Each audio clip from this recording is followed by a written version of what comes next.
You have sent me a letter by the hand of a friend of yours, as you call him.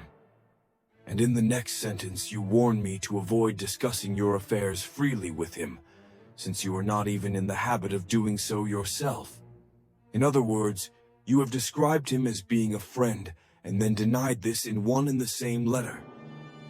Now, if you were using that word in a kind of popular sense, and not according to its strict meaning, and calling him a friend, in much the same way as we refer to candidates as gentlemen, or hail someone with the greeting, "My dear fellow," if when we meet him, his name slips our memory, we can let this pass. But if you are looking on anyone as a friend when you do not trust him as you trust yourself, you are making a grave mistake, and have failed to grasp sufficiently the full force of true friendship.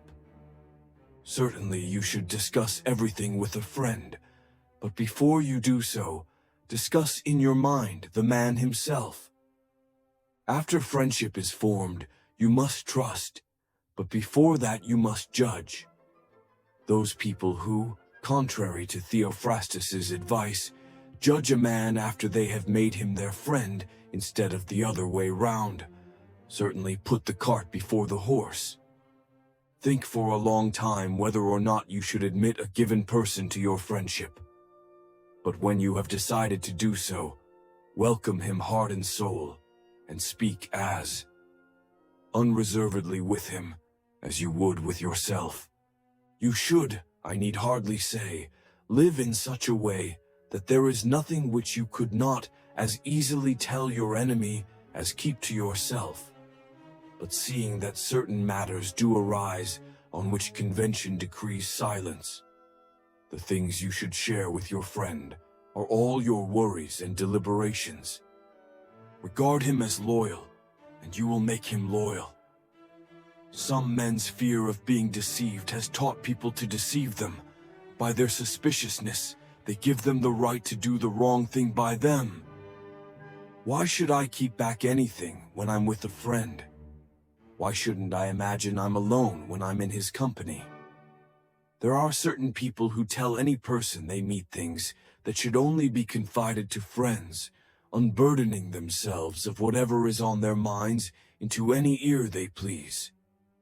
Others, again, are shy of confiding in their closest friends, and would not even let themselves, if they could help it, into the secrets they keep hidden deep down inside themselves. We should do neither. Trusting everyone is as much a fault as trusting no one, though I should call the first the worthier, and the second the safer behavior. Similarly, people who never relax, and people who are invariably in a relaxed state merit your disapproval, the former as much as the latter. For delight in bustling about is not industry. It is only the restless energy of a hunted mind, and the state of mind that looks on all activity as tiresome is not true repose, but a spineless inertia. This prompts me to memorize something which I came across in Pomponius. Some men have shrunk so far into dark corners that objects in bright daylight seem quite blurred to them. A balanced combination of the two attitudes is what we want. The active man should be able to take things easily, while the man who is inclined towards repose should be capable of action. Ask nature. She will tell you that she made both day and night, and